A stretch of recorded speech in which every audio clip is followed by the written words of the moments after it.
Punjabi novel ਟਾਵਾਂ ਟਾਵਾਂ ਤਾਰਾ ਕਿਸ਼ਤ number 54 ਤੀਜਾ ਹਿੱਸਾ। ਨਿੱਕੇ ਪਿੰਡ ਵਿੱਚ ਹਿੰਦੂਆਂ ਦੇ 2-3 ਪਰ ਸਿੱਖਾਂ ਦਾ ਇੱਕੋ ਘਰ ਸੀ। ਉਹ ਹੈ ਸਨ ਤੇ 3 ਭਰਾ ਟੱਬਰਾਂ ਵਾਲੇ, ਪਰ ਮਾਂ ਪਿਓ ਜਿਉਂਦਾ ਸੀ ਤੇ ਨਿੱਕੀਆਂ ਵੱਡੀਆਂ ਅਜੋੜਾਂ ਹੁੰਦੀਆਂ ਵੀ ਉਹ ਉਹਨਾਂ ਨੂੰ ਵੱਖਰਿਆਂ ਨਹੀਂ ਹੋਣ ਦਿੰਦਾ ਸੀ। ਲਾਣਾ ਸਿੰਘ ਚੰਗਾ ਸਿਆਣਾ ਤਗੜਾ ਤੇ ਚੌਧਰੀ ਬੰਦਾ ਸਮਝਿਆ ਜਾਂਦਾ ਸੀ, ਪਰ ਕਿਸੇ ਝਗੜੇ ਜਿਹੜੇ ਵਿੱਚ ਨਾ ਪੈਂਦਾ। ਪੁੱਤਰਾਂ ਕੋਲੋਂ ਚੰਗੀ ਵਾਹੀ ਬੀਜੀ ਤੇ ਕਾਰ ਕਰਵਾਉਂਦਾ, ਐਸੇ ਲਈ ਖਾਂਦਾ ਪੁੱਜਦਾ ਸੀ। ਨੂੰਹਾਂ ਦੇ ਕੰਨਾਂ ਵਿੱਚ ਰੁੱਗ ਰੁੱਗ ਸੋਨੇ ਦੀਆਂ ਮੁਰਕੀਆਂ ਤੇ ਗਲਾਂ ਵਿੱਚ ਅੱਧ ਪਾ ਦੇ ਕੈਂਠੇ ਆਉਂਦੇ। ਪਿੰਡ ਦੇ ਘਰ ਘਰ ਉਹਨਾਂ ਦਾ ਭਾਈਚਾਰਾ ਤੇ ਵਰਤਣ ਸੀ। ਉਹ ਮੁਸਲਮਾਨਾਂ ਤੋਂ ਕੋਈ ਕੁੰਛ ਨਾ ਕਰਦੇ, ਨਾ ਲੋਕੀ ਉਹਨਾਂ ਤੋਂ। ਮੁਸਲਮਾਨ ਕਸਾਈ ਤੋਂ ਗੋਸ਼ਤ ਲੈ ਕੇ ਪਕਾਉਂਦੇ ਤੇ ਮੌਲਵੀ ਅਬਦੁਲ ਕਰੀਮ ਕੋਲੋਂ ਕੁਕੜੀ ਹਲਾਲ ਕਰਵਾ ਕੇ, ਸਗੋਂ ਖਲ ਲਵਾ ਕੇ ਪਕਾਉਂਦੇ। ਜੱਟ ਮੁਸਲਮਾਨਾਂ ਤੇ ਉਹਨਾਂ ਵਿਚਕਾਰ ਫਰਕ ਸਿਰਫ ਨਾਵਾਂ ਦਾ ਤੇ ਜੂੜਿਆਂ ਦਾ ਫਰਕ ਸੀ। ਨਾ ਉਹ ਕਦੀ ਮਸੀਤੇ ਵੜੇ, ਨਾ ਇਹ ਕਦੀ ਗੁਰਦੁਆਰੇ ਜਾਂਦੇ। ਈਦ ਤਿਉਹਾਰ ਦੀ ਵੱਖਰੀ ਗੱਲ ਸੀ। ਉਂਝ ਤੇ ਹਿੰਦੂਆਂ ਦਾ ਇੱਕ ਮੁੰਡਾ ਹਰਬੰਸ ਰਾਮ, ਜਿਹਨੂੰ ਬੰਸੂ ਆਖਦੇ ਸਨ, ਨਾਂ ਦਾ ਹੀ ਹਿੰਦੂ ਸੀ। ਉਹ ਮੁਸਲਮਾਨ ਮੁੰਡਿਆਂ ਨਾਲ ਖੇਡਦਾ ਤੇ ਵਿਆਹ ਸ਼ਾਦੀਆਂ ਵਿੱਚ ਵੱਡਾ ਗੋਸ਼ਤ ਵੀ ਖਾ ਲੈਂਦਾ। ਜਦੋਂ ਉਹਦੇ ਪਿਓ ਨੂੰ ਸ਼ਿਕਾਇਤ ਅਪੜਦੀ, ਉਹ ਉਹਦੀ ਛਿਤਰੌਲ ਕਰਦਾ, ਪਰ ਉਹਨੂੰ ਗੋਸ਼ਤ ਦਾ ਅਜਿਹਾ ਚਸਕਾ ਪਿਆ, ਜਦੋਂ ਮੌਕਾ ਲੱਭਦਾ ਉਹ ਰੱਜ ਕੇ ਖਾਂਦਾ। ਉਹ ਸਹੁੰ ਚੁੱਕਣ ਲੱਗਿਆਂ ਵੀ ਮੁਸਲਮਾਨ ਮੁੰਡਿਆਂ ਵਾਂਗ ਈਮਾਨ ਕੁਰਾਨ ਦਾ ਨਾਂ ਲੈਂਦਾ। ਮੁੰਡੇ ਮਖੌਲ ਕਰਦੇ, ਆਪਣੇ ਰਾਮ ਭਗਵਾਨ ਦੀ ਸਹੁੰ ਖਾਇਆ ਕਰ ਬੰਸੂ, ਪਰ ਉਹਨੂੰ ਯਾਦ ਨਾ ਰਹਿੰਦਾ। ਜਿੰਨਾ ਚਿਰ ਨਾਲ ਦੇ ਪਿੰਡਾਂ ਵਿੱਚ ਹਿੰਦੂ ਸਿੱਖ ਬੈਠੇ ਰਹੇ, ਲਾਣਾ ਸਿੰਘ ਤੇ ਉਹਦਾ ਟੱਬਰ ਵੀ ਕਾਇਮ ਰਿਹਾ। ਪਰ ਜਦੋਂ ਆਸ-ਪਾਸ ਦੇ ਸਾਰੇ ਪਿੰਡ ਖਾਲੀ ਹੋ ਗਏ, ਉਹਨਾਂ ਦੀ ਚਿੰਤਾ ਵੱਧ ਗਈ। ਪਿੰਡ ਦੇ ਉਹ ਬੰਦੇ ਜਿਨ੍ਹਾਂ ਦੀ ਨਜ਼ਰ ਉਹਨਾਂ ਦੀ ਜ਼ਮੀਨ ਤੇ ਮਕਾਨ ਉੱਤੇ ਸੀ, ਉਡੀਕ ਵਿੱਚ ਸਨ ਉਹ ਕਦੋਂ ਨਿਕਲਦੇ ਨੇ। ਬਾਜ਼ਿਆਂ ਤੇ ਉਹਨਾਂ ਨੂੰ ਕੱਢਣ ਲਈ ਸ਼ਰਾਰਤਾਂ ਵੀ ਕੀਤੀਆਂ, ਪਰ ਉਹ ਚੁੱਪ ਕਰਕੇ ਸਹਿ ਜਾਂਦੇ। ਫੇਰ ਜਦੋਂ ਫਸਾਦਾਂ ਦੀ ਅੱਗ ਹੋਰ ਭੜਕੀ ਤੇ ਤਾਜੇ ਵਰਗੇ ਬੰਦੇ ਉਹਨਾਂ ਦੇ ਘਰ ਤੇ ਡੇਰੇ ਦੇ ਗੇੜੇ ਲਾਣ ਲੱਗ ਪਏ, ਮਲਕ ਮੁਰਾਦ ਡੇਰੇ ਵਿੱਚ ਬੁਲਾ ਕੇ ਲਾਣਾ ਸਿੰਘ ਨੂੰ ਆਖਿਆ, ਲਾਣਿਆ, ਪਿੰਡ ਦੇ ਗੱਭਰੂ ਹੁਣ ਮੇਰੇ ਆਖੇ ਵਿੱਚ ਨਹੀਂ ਰਹੇ, ਤੂੰ ਆਪਣਾ ਸਿਰ ਬੰਦ ਕਰ ਲੈ, ਫੇਰ ਉਲਾਮਾ ਨਾ ਦੇਈ।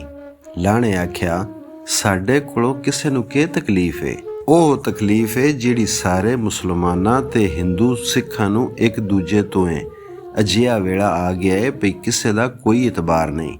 ਮੈਂ ਮੁੰਡਿਆਂ ਨੂੰ ਹਟਕਿਆ ਰੋਕਿਆ ਹੋਇਆ ਏ, ਪਰ ਕੋਈ ਉੱਚੀ ਨੀਵੀਂ ਹੋ ਗਈ ਤੇ ਭੈੜੀ ਗੱਲ ਏ।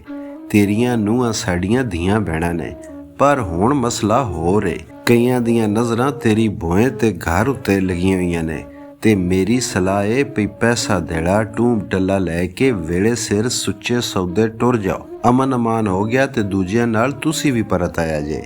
ਤੇ ਜੇ ਹਿੰਦੁਸਤਾਨ ਜਾਣਾ ਪੈ ਗਿਆ ਤੇ ਫੇਰ ਵੀ ਇੱਜ਼ਤ ਪਦ ਤੇ ਖੈਰ ਖਰੀਅਤ ਨਾਲ ਪੜ ਜਾਓਗੇ। ਜੱਦੀ ਪੁਸ਼ਤੀ ਘਰ ਭੋਏ ਤੇ ਵਾਸਿਓਂ ਛੱਡਣੀ ਕਿੰਨੀ ਮੁਸ਼ਕਿਲ ਹੁੰਦੀ ਏ ਮਲਕ ਮੁਰਾਦ, ਇਹ ਤੈਨੂੰ ਪਤਾ ਏ? ਲਾਣੇ ਆਖਿਆ, ਆਹੋ ਮੈਂ ਸਮਝਣਾ, ਪਰ ਆਖਦੇ ਨੇ ਨਾ, ਲੱਖੀ ਹੱਥ ਨਾ ਹੁੰਦੀ ਗੈਰਤਮੰਦਾਂ ਦੀ ਪੱਤ। ਬੜੀ ਔਖੀ ਗੱਲ ਏ ਜੰਮਾ ਛੱਡਣਾ। ਲਾਣੇ ਆਖਿਆ, ਇਹ ਤੇਰੇ ਮੇਰੇ ਵੱਸ ਦੀ ਗੱਲ ਨਹੀਂ। ਮਲਕ ਮੁਰਾਦ ਆਖਿਆ, ਵੰਡ ਹੋ ਗਈ ਏ। ਜੇ ਤੁਹਾਡੇ ਲੀਡਰ ਮਾਸਟਰ ਤਾਰਾ ਸਿੰਘ ਹੋਰੀ ਕੈਦ ਆਜ਼ਮ ਦੀ ਗੱਲ ਮੰਨ ਲੈਂਦੇ ਤੇ ਤੁਹਾਨੂੰ ਨਾ ਜਾਣਾ ਪੈਂਦਾ। ਮੈਂ ਸੋਚਣਾ, ਲਾਣੇ ਆਖਿਆ, ਮੁੰਡੇ ਕੁੜੀਆਂ ਨੂੰ ਘੱਲਦੇ ਆਂ, ਆਪੂ ਇੱਥੇ ਹੀ ਰਵਾਂ। ਮੇਰੀ ਮੜੀ ਐਸੇ ਮਿੱਟੀ ਵਿੱਚ ਬਣੇ। ਇਹ ਮਿੱਟੀ, ਇਹ ਪਿੰਡ ਮੈਂ ਨਹੀਂ ਛੱਡ ਸਕਦਾ। ਉਂਝ ਵੀ ਭੋਏ ਕਿਸਾਨ ਦੀ ਮਾਂ ਹੁੰਦੀ ਏ, ਮਾਂ ਨੂੰ ਕਿਵੇਂ ਛੱਡ ਕੇ ਜਾ ਸਕਦਾ? ਉਹ ਠੀਕ ਏ ਲਾਣਿਆ, ਚੌਧਰੀ ਆਖਿਆ, ਪਰ ਮਜਬੂਰੀ ਏ। ਕੋਈ ਹੋਰ ਉਪਾਅ ਨਹੀਂ ਹੋ ਸਕਦਾ? ਕਿਵੇਂ ਦਾ? ਭਈ ਸਾਨੂੰ ਜਾਣਾ ਨਾ ਪਵੇ। ਹੋ ਸਕਦਾ ਏ, ਮਲਕ ਆਖਿਆ। ਤੂੰ ਮੇਰੇ ਨਿੱਕੇ ਹੁੰਦਿਆਂ ਦਾ ਬੇਲੀ ਏ, ਇਕੱਠੇ ਖੇਡਦੇ ਰਹੇ ਆਂ, ਚੰਗਾ ਵੇਲਾ ਗੁਜ਼ਾਰਿਆ ਏ। ਤੂੰ ਤੇ ਤੇਰਾ ਟੱਬਰ ਮੁਸਲਮਾਨ ਹੋ ਜਾਓ ਤੇ ਤੁਹਾਨੂੰ ਪਿੰਡ ਛੱਡਣ ਦੀ ਲੋੜ ਨਹੀਂ। ਪੱਕੀ ਗੱਲ ਏ? ਲਾਣੇ ਪੁੱਛਿਆ। ਆਹੋ, ਫੇਰ ਕਿਸੇ ਦੀ ਕੀ ਮਜਾਲ ਏ? ਮੈਂ ਸੋਚਾਂਗਾ, ਪੁੱਤਰਾਂ ਨੂੰਹਾਂ ਨਾਲ ਗੱਲ ਕਰਾਂਗਾ, ਜੇ ਉਹ ਮੰਨ ਗਏ ਤੇ ਦੱਸਾਂਗਾ। ਠੀਕ ਏ, ਪਰ ਜਿੰਨਾ ਚਿਰ ਅਸੀਂ ਕੋਈ ਫੈਸਲਾ ਨਹੀਂ ਕਰਦੇ, ਲਾਣੇ ਆਖਿਆ, ਸਾਡਾ ਖਿਆਲ ਰੱਖੀ ਮੁਰਾਦ ਅਲੀ, ਨਾਲੇ ਕਿਸੇ ਨਾਲ ਅਜੇ ਗੱਲ ਨਾ ਕਰੀ। ਤੂੰ ਫਿਕਰ ਨਾ ਕਰ ਲਾਣਾ ਸਈਆਂ, ਮਲਕ ਮੁਰਾਦ ਆਖਿਆ। ਘਰ ਆ ਕੇ ਲਾਣੇ ਆਪਣੀ ਬੀਵੀ ਤੇ ਨੂੰਹਾਂ ਦੀਆਂ ਨਾਲ ਗੱਲ ਕੀਤੀ। ਉਹ ਪਹਿਲਾਂ ਤੇ ਬੜੇ ਤੜਫੇ, ਗੁੱਸਾ ਕੀਤਾ ਤੇ ਸਾਫ਼ ਇਨਕਾਰ ਕਰ ਦਿੱਤਾ। ਪਰ ਜਦੋਂ ਸੋਚਦੇ ਪਈਏ ਘਰ, ਪਿੰਡ, ਵਾੜਾ ਤੇ 2 ਮੁਰੱਬੇ ਭੋਏ ਛੱਡਣੀ ਪਵੇਗੀ ਤੇ ਕੈਂਪਾਂ ਵਿੱਚ ਰੁਲਣਾ ਤੇ ਹਿੰਦੁਸਤਾਨ ਜਾ ਕੇ ਠੁੱਡੇ ਖਾਣੇ ਪੈਣਗੇ, ਉਹਨਾਂ ਦੀ ਕੌੜ ਘਟਣ ਲੱਗ ਪਈ ਤੇ ਉਹ ਲਾਣੇ ਦੀ ਗੱਲ ਤੇ ਗੌਰ ਕਰਨ ਲੱਗ ਪਏ। ਰੱਬ ਤੇ ਇੱਕੋ ਏ, ਲਾਣੇ ਆਖਿਆ, ਸਾਡਾ ਵੀ ਤੇ ਉਹਨਾਂ ਦਾ ਵੀ। ਨਬੀ, ਪੈਗੰਬਰ ਤੇ ਵਾਹ ਗੁਰੂ ਸਾਰੇ ਸੱਚੇ ਤੇ ਚੰਗੇ ਸਨ। ਹਰ ਕਿਸੇ ਭੀੜ ਤੋਂ ਬਚਣ ਦੀ ਮੱਤ ਦਿੱਤੀ। ਬਾਬਾ ਫਰੀਦ ਦਾ ਕਲਾਮ ਗੁਰੂ ਗ੍ਰੰਥ ਵਿੱਚ ਸ਼ਾਮਲ ਹੈ। ਬਾਬੇ ਨਾਨਕ ਹੋਰੀ ਸਾਡੇ ਵੀ ਸਨ ਤੇ ਮੁਸਲਮਾਨਾਂ ਦੇ ਵੀ। ਇਹ ਪਿੰਡ ਦੇ ਮੁਸਲਮਾਨ ਵੀ ਕਦੋਂ ਹਿੰਦੂ ਸਿੱਖ ਸਨ। ਇਹ ਪਿੰਡ ਦੇ ਮੁਸਲਮਾਨ ਵੀ ਕਦੀ ਹਿੰਦੂ ਸਿੱਖ ਸਨ, ਪਰ ਉਹਨਾਂ ਦੇ ਵੱਡ ਵਡੇਰੇ ਮੁਸਲਮਾਨ ਹੋ ਗਏ। ਸਾਡਾ ਵਡੇਰਾ ਨਾ ਹੋਇਆ। ਜੇ ਉਹਨੂੰ ਵੀ ਘਰ, ਪਿੰਡ ਤੇ ਭੋਏ ਛੱਡਣੀ ਪੈਂਦੀ ਤੇ ਖੁਰੇ ਹੋ ਹੀ ਜਾਂਦਾ। 3-4 ਦਿਨ ਘਰ ਵਿੱਚ ਬਹਿਸ ਤੇ ਝਗੜਾ ਹੁੰਦਾ ਰਿਹਾ। ਸਭ ਤੋਂ ਬਹੁਤੀ ਮੁਖਾਲਫਤ ਲਾਣੇ ਦੀ ਬੀਵੀ ਕਰਦੀ, ਆਖਦੀ ਵਾਹ ਗੁਰੂ ਨੂੰ ਕਿਸ ਤਰ੍ਹਾਂ ਛੱਡ ਦੇਵੇ ਤੇ ਅੱਗੇ ਜਾ ਕੇ ਸ਼ੇਰਾਂ ਵਾਲੀ ਨੂੰ ਕੀ ਜਵਾਬ ਦੇਗੀ। ਪਰ ਅਖੀਰ ਜਦੋਂ ਪੁੱਤਰ ਮੰਨ ਗਏ, ਜ਼ਨਾਨੀਆਂ ਨੂੰ ਵੀ ਮੰਨਣੀ ਪਈ।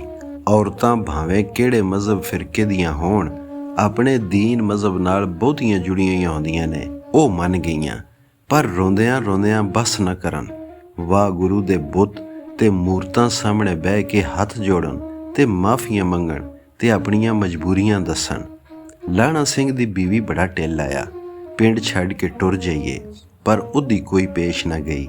ਅਖੀਰ ਉਹਨੇ ਆਖਿਆ, ਠੀਕ ਏ, ਮੈਂ ਮੁਸਲਮਾਨ ਹੋ ਜਾਵਾਂਗੀ, ਪਰ ਵਾਹ ਗੁਰੂ ਨੂੰ ਮੇਰੇ ਅੰਦਰੋਂ ਤੇ ਕੋਈ ਨਹੀਂ ਕੱਢ ਸਕਦਾ। ਚੱਲ ਤੂੰ ਅੰਦਰ ਰੱਖੀ ਫਿਰ, ਲਾਣੇ ਸਿੰਘ ਆਖਿਆ। ਜੁਮੇ ਦਾ ਦਿਨ ਸੀ। ਮਸੀਤ ਵਿੱਚ ਇਕੱਠ ਹੋਇਆ। ਬੰਦੇ ਇੰਜ ਜਮ੍ਹਾਂ ਹੋਏ ਜਿਵੇਂ ਈਦ ਦੀ ਨਮਾਜ਼ ਪੜ੍ਹਨ ਆਏ ਹੋਣ। ਮਲਕ ਮੁਰਾਦ ਤੇ ਹੋਰ ਸਿਰਕਰਦਾ ਬੰਦੇ ਵੀ ਹਾਜ਼ਰ ਸਨ। ਪਿੰਡ ਦੇ ਸਾਰੇ ਬਾਲ ਵੁਜ਼ੂ ਕਰਨ ਵਾਲੀਆਂ ਟੂਟੀਆਂ ਕੋਲ ਜਮ੍ਹਾਂ ਹੋ ਗਏ, ਜਿਵੇਂ ਤਮਾਸ਼ਾ ਹੋਣ ਲੱਗਾ ਹੋਵੇ। ਬੰਦੇ ਵੁਜ਼ੂ ਕਰਕੇ ਸਫਾਂ ਉੱਤੇ ਬਹਿ ਗਏ। ਲਾਣਾ ਸਿੰਘ ਤੇ ਉਹਦੇ ਪੁੱਤਰਾਂ ਵਾਰੀ-ਵਾਰੀ ਤਹਾਰਤ ਖਾਨਿਆਂ ਕੋਲ ਬੈਠੇ ਨਾਈ ਤੋਂ ਕੇਸ ਕਟਵਾਏ, ਜਿਹਦੇ ਨਾਲ ਉਹਨਾਂ ਦੀਆਂ ਸ਼ਕਲਾਂ ਬਦਲ ਗਈਆਂ। ਉਹ ਅਜੀਬ ਤੇ ਓਪਰੇ ਲੱਗਣ ਲੱਗ ਪਏ। ਮੁੰਡੇ ਹੱਸਦੇ, ਜਿਨ੍ਹਾਂ ਨੂੰ ਵੱਡੇ ਮਨਾ ਕਰਦੇ, ਪਰ ਆਪੂ ਵੀ ਮੁਸਕਰਾਉਂਦੇ। ਕੁਝ ਬੰਦੇ ਤਹਾਰਤ ਖਾਨਿਆਂ ਵਿੱਚ ਪਾਣੀ ਪਾ ਰਹੇ ਸਨ ਤੇ ਕੁਝ ਸਾਬਣ ਤੌਲੀਏ ਲੈ ਕੇ ਖਲੋਤੇ ਹੋ ਸਨ। ਉਹ ਵਾਰੀ-ਵਾਰੀ ਨਹਾ ਕੇ ਪਾਕ ਹੁੰਦੇ ਤੇ ਮੌਲਵੀ ਅਬਦੁਲ ਕਰੀਮ ਕੋਲ ਸਫ ਉੱਤੇ ਆ ਬੰਦੇ। ਜਦੋਂ ਉਹ ਚਾਰੇ ਨਹਾ ਧੋ ਕੇ ਤੇ ਕੱਪੜੇ ਪਾ ਕੇ ਆ ਗਏ, ਮੌਲਵੀ ਅਬਦੁਲ ਕਰੀਮ ਉਹਨਾਂ ਨੂੰ ਵਾਰੀ-ਵਾਰੀ ਕਲਮਾ ਪੜ੍ਹਾਉਣ ਲੱਗ ਪਏ। ਅਵਲ ਕਲਮਾ ਤੈਯਬ, ਲਾ ਇਲਾਹਾ ਇਲੱਲਾ ਮੁਹੰਮਦੁਰ ਰਸੂਲ ਅੱਲਾ।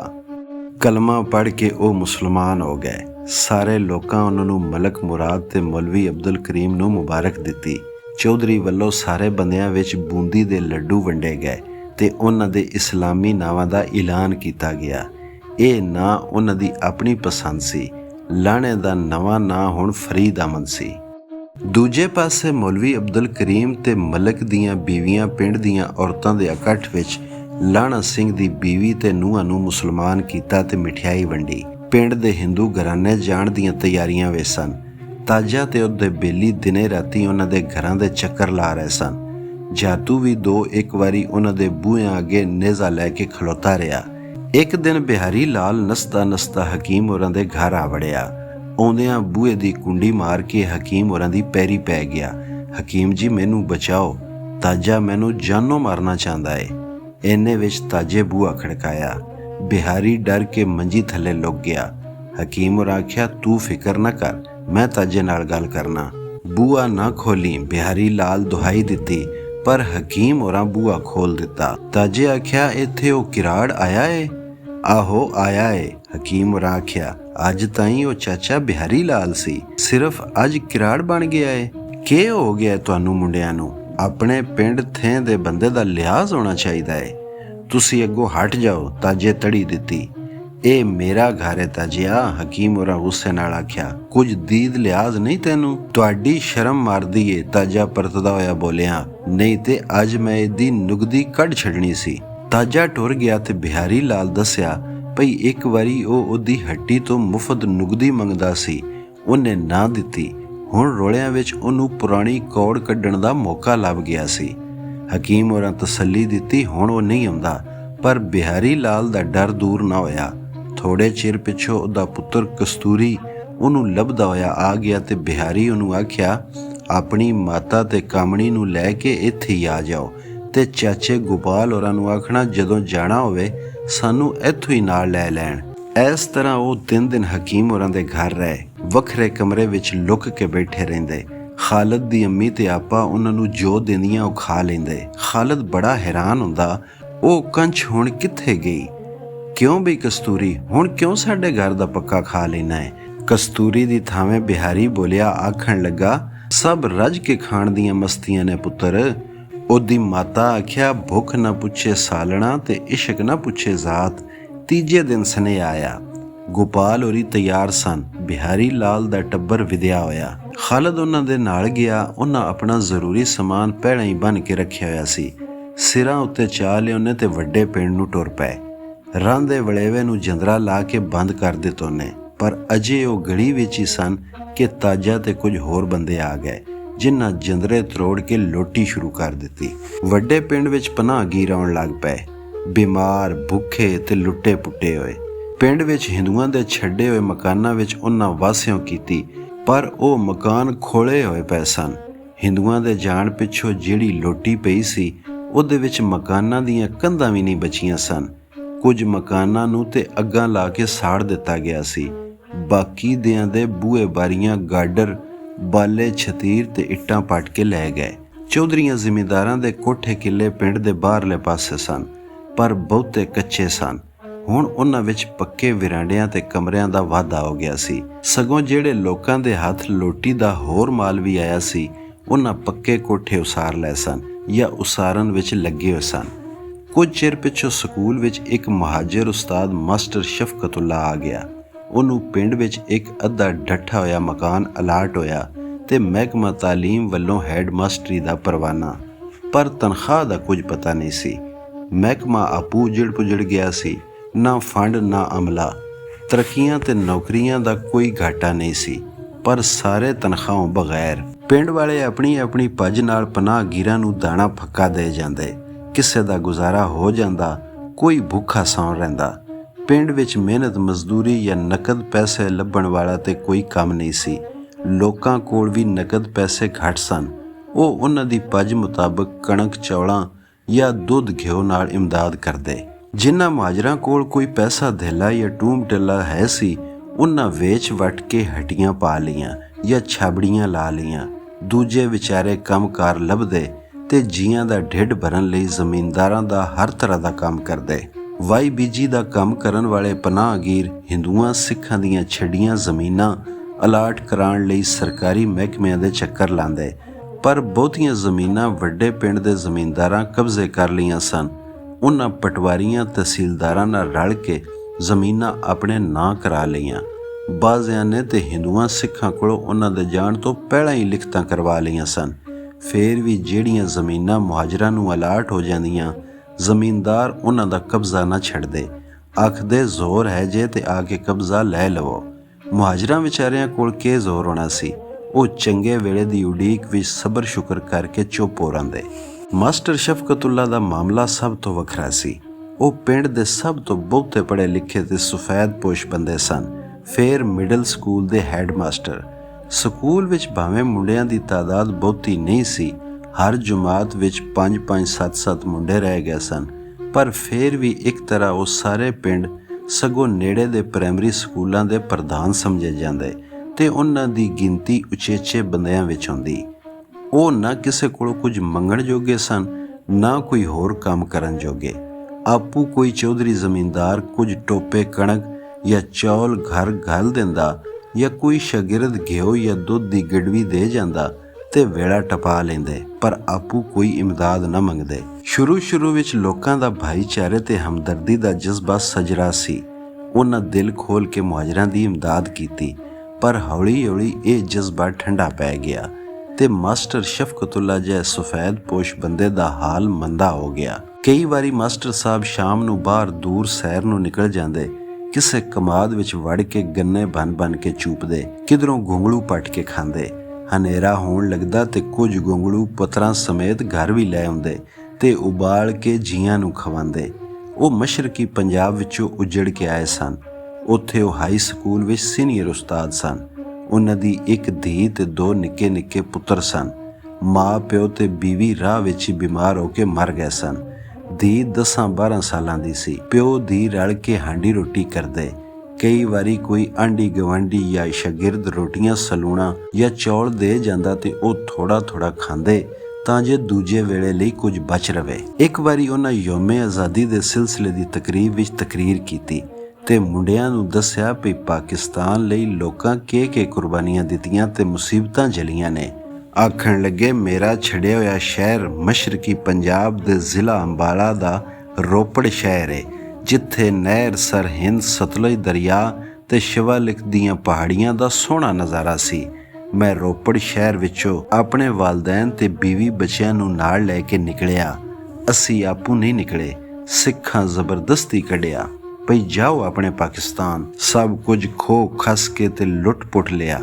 ਅਸੀਂ ਰੋਪੜ ਵਿੱਚੋਂ ਬਿਲਕੁਲ ਖਾਲੀ ਹੱਥ ਨਿਕਲ ਕੇ ਪੈਦਲ ਟੁਰਦੇ ਰਹੇ ਤੇ ਰਾਤ ਨਹਿਰ ਸਰਹਿੰਦ ਦੇ ਕੰਢੇ ਮਸਜਿਦ ਲੱਕੜ ਸ਼ਾਹ ਵਿੱਚ ਕੱਟੀ। ਸਾਰੀ ਰਾਤ ਬਾਲ ਭੁੱਖ ਤਰੇ ਨਾਲ ਬਿਲਕਦੇ ਰਹੇ ਤੇ ਅਸੀਂ ਉਹਨਾਂ ਨੂੰ ਦਿਲਾਸੇ ਦਿੰਦੇ ਭਈ ਹੁਣੇ ਸੂਰਜ ਨਿਕਲੇਗਾ ਤੇ ਅਸੀਂ ਪਾਕਿਸਤਾਨ ਅੱਪੜ ਜਾਵਾਂਗੇ। ਪਰ ਦਿਨ ਚੜ੍ਹਿਆ ਤੇ ਸਿੱਖ ਫੌਜ ਤੇ ਹਿੰਦੂਆਂ ਦੇ ਜੱਥੇ ਹੱਥਾਂ ਵਿੱਚ ਬਲਮਾਂ, ਤਲਵਾਰਾਂ ਤੇ ਬੰਦੂਕਾਂ ਫੜੀ ਆ ਗਏ ਤੇ ਕਾਫਲੇ ਉੱਤੇ ਹਮਲਾ ਕਰ ਦਿੱਤਾ। ਕਿਆਮਤ ਮਚ ਗਈ। ਉਹਨਾਂ ਕਤਲੇ ਆਮ ਸ਼ੁਰੂ ਕਰ ਦਿੱਤਾ। ਮੁਸਲਮਾਨਾਂ ਦਾ ਜਿੱਧਰ ਮੂੰਹ ਲੱਗਾ ਉਧਰ ਹੀ ਨੱਸ ਪਏ। ਮੈਂ ਵੀ ਜੀਆਂ ਨੂੰ ਖੇਤਾਂ ਜੰਗਲਾਂ ਵਿੱਚ ਲੁਕਾ ਲੁਕਾ ਕੇ ਰੋਪੜ ਤੋਂ 10 ਮੀਲ ਦੂਰ ਕਰਾਲੀ ਕੈਂਪ ਵਿੱਚ ਲੈ ਆਪੜਿਆ। ਇਸ ਕੈਂਪ ਵਿੱਚ ਅਸੀਂ 12 ਦਿਨ ਰਹੇ। ਇਹ ਕੈਂਪ ਇੱਕ ਬਾਗ ਵਿੱਚ ਸੀ, ਪਰ ਉੱਥੇ ਖਾਣ ਪੀਣ ਨੂੰ ਕੋਈ ਚੀਜ਼ ਨਹੀਂ ਸੀ। ਅਸੀਂ ਦਰਖਤਾਂ ਦੇ ਪੱਤਰ ਤੇ ਘਾਹ ਖਾ ਕੇ ਢਿੱਡ ਦੀ ਅੱਗ ਬੁਝਾਉਂਦੇ, ਪਰ ਭੁੱਖ ਤੇ ਪਿਆਸ ਨਾਲ ਹਜ਼ਾਰਾਂ ਲੋਕੀ ਹਲਾਕ ਵੀ ਹੋ ਗਏ, ਕਿਉਂ ਜੇ ਪਾਣੀ ਦਿਆਂ ਖੂਹਾਂ ਵਿੱਚ ਜ਼ਹਿਰ ਮਿਲਾ ਦਿੱਤਾ ਗਿਆ ਸੀ, ਜਿਹਨੂੰ ਪੀ ਕੇ ਲੋਕੀ ਬਿਮਾਰ ਹੋ ਜਾਂਦੇ ਤੇ ਤੜਫ ਤੜਫ ਕੇ ਮਰ ਜਾਂਦੇ। 12 ਦਿਨਾਂ ਵਿੱਚ ਲੋਕਾਂ ਉਸ ਬਾਗ ਦੇ ਦਰਖਤਾਂ ਨੂੰ ਜੜ੍ਹਾਂ ਤੀਕ ਖਾ ਛੱਡਿਆ। ਉਧਰੋਂ ਗਰਮੀ, ਧੁੱਪ ਤੇ ਹੁੱਸੜ। ਫੇਰ ਮੀਂਹ ਸ਼ੁਰੂ ਹੋ ਗਿਆ, ਜਿਹੜਾ 1 ਹਫ਼ਤਾ ਲਗਾਤਾਰ ਵਸਦਾ ਰਿਹਾ। ਕੁਝ ਲਾਸ਼ਾਂ ਪਾਣੀ ਰੋੜ ਕੇ ਲੈ ਗਿਆ, ਕੁਝ ਉੱਥੇ ਹੀ ਗਲਦੀਆਂ ਸੜਦੀਆਂ ਰਹੀਆਂ। ਇਹਨਾਂ ਮਰਨ ਵਾਲਿਆਂ ਦਾ ਨਾ ਕਿਸੇ ਜਨਾਜ਼ਾ ਪੜਾਇਆ, ਨਾ ਕਫਨ ਦਿੱਤਾ, ਨਾ ਦਫਨ ਕੀਤਾ। ਕਾਂ, ਕੁੱਤੇ, ਗਿਰਜਾਂ ਤੇ ਜੰਗਲੀ ਜਾਨਵਰ ਉਹਨਾਂ ਲਾਸ਼ਾਂ ਨੂੰ ਪਟ-ਪਟ ਖਾਂਦੇ ਰਹੇ। ਪਹਿਲੋਂ ਹਰ ਪਾਸਿਓਂ ਬੜੀ ਬਦਬੂ ਆਉਂਦੀ ਸੀ, ਪਰ ਫੇਰ ਅਸੀਂ ਉਹਦੇ ਆਦੀ ਹੋ ਗਏ। ਹਜ਼ਾਰਾਂ ਬੱਚੇ ਤੇ ਵੱਡੇ ਉਸ ਕੈਂਪ ਵਿੱਚ ਮਰ ਖਪ ਗਏ। ਕਈ ਜਿਉਂਦਿਆਂ ਵਿੱਚ ਸਨ, ਨਾ ਮੋਇਆਂ ਵਿੱਚ। ਅਸੀਂ ਵੀ ਉਹਨਾਂ ਵਿੱਚੋਂ ਹੀ ਸਾਂ। 12-13 ਦਿਨਾਂ ਪਿੱਛੋਂ ਇੱਕ ਮਾਲ ਗੱਡੀ ਆਈ, ਜਿਹਦੇ ਵਿੱਚ ਉਹਨਾਂ ਜਿਉਂਦੀਆਂ ਲੋਥਾਂ ਨੂੰ ਭਰ ਦਿੱਤਾ ਗਿਆ। ਇਹ ਗੱਡੀ ਸਰਹਿੰਦ ਰੇਲਵੇ ਸਟੇਸ਼ਨ ਉੱਤੇ 2 ਦਿਨ ਖਲੋਤੀ ਰਹੀ। ਚਾਰੇ ਪਾਸਿਓਂ ਸਿੱਖਾਂ ਦੇ ਜੱਥੇ ਆ ਕੇ ਲੁੱਟ ਮਾਰੀ ਤੇ ਕਤਲਾਮ ਕਰਦੇ ਰਹੇ, ਪਰ ਮੁਸਲਮਾਨ ਬੰਦੇ ਮਰਦਿਆਂ ਹੋਇਆਂ ਵੀ ਪਾਕਿਸਤਾਨ ਜ਼ਿੰਦਾਬਾਦ ਆਖਦੇ ਰਹਿੰਦੇ। 14 ਸਤੰਬਰ ਨੂੰ 11 ਵਜੇ ਗੱਡੀ ਲਾਹੌਰ ਅੱਪੜੀ। ਉੱਥੇ ਖਾਣ ਪੀਣ ਦਾ ਇੰਤਜ਼ਾਮ ਤੇ ਹੈ ਸੀ, ਪਰ ਵਿਛੜ ਜਾਣ ਵਾਲੇ ਸਾਥੀ ਨਾ ਲੱਭੇ। ਮੈਂ 6 ਜੀ ਲੈ ਕੇ ਨਿਕਲਿਆ ਸਾਂ, 3 ਲੈ ਕੇ ਅੱਪੜਿਆ। ਅੰਮਾ, ਅੱਬਾ ਤੇ ਬੀਵੀ ਰਾਹ ਦੀਆਂ ਔਕੜਾਂ ਤੇ ਭੁੱਖਾਂ ਤੇ ਬਿਮਾਰੀ ਦਾ ਮੁਕਾਬਲਾ ਨਾ ਕਰ ਸਕੇ ਤੇ ਫੌਤ ਹੋ ਗਏ। ਖਾਲਦ ਨੂੰ ਯਾਦ ਸੀ, ਜਦੋਂ ਮਾਸਟਰ ਸਾਹਿਬ ਆਪਣੀ ਕਹਾਣੀ ਸੁਣਾਈ ਸੀ, ਮੁੰਡੇ ਬੜਾ ਰੋਏ ਸਨ। ਮਾਸਟਰ ਸਾਹਿਬ ਦੇ ਆਪਣੇ ਅਥਰੂ ਵੀ ਨਿਕਲ ਆਏ। ਅਖੀਰ ਵਿੱਚ ਉਹਨਾਂ ਕਿਹਾ ਸੀ, ਪਾਕਿਸਤਾਨ ਦੀ ਕਦਰ ਉਹਨਾਂ ਨੂੰ ਹੈ ਜਿਨ੍ਹਾਂ ਸਿੱਖਾਂ ਤੇ ਹਿੰਦੂਆਂ ਦੇ ਹੱਥਾਂ ਵਿੱਚ ਕਤਲਾਮ ਦੇ ਰਚ ਤੇ ਚਿਹਰਿਆਂ ਉੱਤੇ ਅਣਭੂਤ ਅੱਖਾਂ ਨਾਲ ਤੱਕੀਏ, ਜਿਨ੍ਹਾਂ ਨੂੰ ਘਰ ਬੈਠਿਆਂ ਪਾਕਿਸਤਾਨ ਬਣਿਆ ਬਣਾਇਆ ਮਿਲ ਗਿਆ, ਸਗੋਂ ਲੁੱਟਮਾਰੀ ਦੇ ਮੌਕੇ ਹੱਥ ਆਏ। ਉਹਨਾਂ ਨੂੰ ਇਸ ਪਾਕ ਸਰਜ਼ਮੀਨ ਦੀ ਕਦਰ ਕੀ ਹੋ ਸਕਦੀ ਏ। ਫੇਰ ਉਹਨੂੰ ਯਾਦ ਆਇਆ, ਪਿੰਡਾਂ ਵਿੱਚ ਲੋਟੀ ਦਾ ਸਮਾਨ ਵਾਪਸ ਲੈਣ ਲਈ ਸਰਕਾਰ ਵੱਲੋਂ ਹੁਕਮ ਆਇਆ। ਥਾਣੇਦਾਰ ਫਜ਼ਲ ਹੁਸੈਨ ਸ਼ਾਹ ਦੀ ਡਿਊਟੀ ਲੱਗੀ। ਉਹ ਲੰਬਰਦਾਰਾਂ ਤੇ ਚੌਧਰੀਆਂ ਦੇ ਜ਼ਰੀਏ ਲੋਕਾਂ ਤੋਂ ਲੁੱਟ ਦਾ ਸਮਾਨ ਵਾਪਸ ਲੈਂਦਾ। ਚੰਗੀਆਂ ਚੀਜ਼ਾਂ ਕੌਣ ਵਾਪਸ ਕਰਦਾ ਏ? ਲੋਕੀ ਟੁੱਟੀਆਂ ਭੱਜੀਆਂ ਮੰਜੀਆਂ, ਪੀੜੀਆਂ, ਚਿੱਬੇ ਸੰਦੂਕ, ਖੋਛੜੀਆਂ ਲੱਤਾਂ ਵਾਲੀਆਂ ਮੇਜ਼ ਕੁਰਸੀਆਂ, ਧਾਨ ਮਿੱਟੀ ਦੇ ਭਾਂਡੇ, ਜੰਗਾਲ ਲੱਗੀਆਂ ਪੇਟੀਆਂ, ਇਕਵਾਸੀਆਂ ਮੰਜੀਆਂ ਤੇ ਲੱਥੇ ਹੋਏ ਥੱਲਿਆਂ ਵਾਲੀਆਂ ਬਾਲਟੀਆਂ ਦੇ ਢੇਰ ਲਾ ਦਿੱਤੇ। ਸਗੋਂ ਬਹੁਤੇ ਲੋਕੀ ਆਪਣੇ ਘਰ ਦਾ ਹੰਢਿਆ ਵਰਤਿਆ ਤੇ ਟੁੱਟਾ ਭੱਜਾ ਸਮਾਨ ਵੀ ਚੁੱਕ ਲਿਆਉਂਦੇ ਤੇ ਬਿਲੇ ਲਾ ਦਿੰਦੇ। ਸਰਕਾਰ ਵੀ ਖੁਸ਼ ਤੇ ਲੋਕੀ ਵੀ ਖੁਸ਼। ਇਹ ਕੂੜ ਕਬਾੜ ਪਨਾਹਗੀਰਾਂ ਵਿੱਚ ਵੰਡਿਆ ਜਾਂਦਾ। ਗਲਤੀ ਨਾਲ ਕੋਈ ਕੰਮ ਦੀ ਸ਼ੈ ਸਮਾਨ ਵਿੱਚ ਆ ਜਾਂਦੀ ਤੇ ਉਹ ਪੁਲਿਸ ਦੇ ਕੰਮ ਆਉਂਦੀ। ਉਹਨਾਂ ਵੀ ਤੇ ਆਪਣੀ ਉਜਰਤ ਲੈਣੀ ਹੁੰਦੀ ਸੀ। ਵੱਡੇ ਪਿੰਡ ਦਾ ਬਾਜ਼ਾਰ, ਜਿੱਥੇ ਕਦੀ ਨਿੱਕੀ ਜਿਹੀ ਅਨਾਰਕਲੀ ਦਾ ਨਕਸ਼ਾ ਹੁੰਦਾ ਸੀ, ਉੱਜੜ ਪੁੱਜੜ ਗਿਆ ਸੀ। ਦੁਕਾਨਾਂ ਦੇ ਖੰਡਰ ਤੇ ਮਕਾਨਾਂ ਦੇ ਖੋਲਿਆਂ ਵਿੱਚ ਚਾਮ ਚਿੱਠਾਂ ਉੱਡਦੀਆਂ, ਉੱਲੂ ਬੋਲਦੇ ਤੇ ਕੁੱਤੀਆਂ ਸੌਂਦੀਆਂ। ਅਖੇ ਜਿੱਧਰ ਗਈਆਂ ਬਾਣੀਆਂ ਉੱਧਰ ਗਏ ਬਾਜ਼ਾਰ। ਜਿਹੜੀਆਂ ਦੁਕਾਨਾਂ ਚੰਗੀ ਥਾਂ ਤੇ ਸਨ ਜਾਂ ਸੜਨ ਤੋਂ ਬਚ ਗਈਆਂ ਸਨ, ਉੱਥੇ ਪਿੰਡ ਵਾਲੇ ਜਾਂ ਮੁਹਾਜਰ ਹੱਡੀਆਂ ਪਾ ਬੈਠੇ ਸਨ, ਜਿਨ੍ਹਾਂ ਵਿੱਚ ਸੌਦਾ ਘੱਟ ਤੇ ਖਾਲੀ ਡੱਬੇ ਤੇ ਪੀਪੇ ਬਹੁਤੇ ਹੁੰਦੇ। ਨਿੱਕੇ ਪਿੰਡ ਵਿੱਚ ਕੁਝ ਘਰ ਹਿੰਦੂਆਂ ਦੇ ਸਨ, ਪਰ ਉੱਥੇ ਕੋਈ ਮੁਹਾਜਰ ਨਾ ਆਇਆ।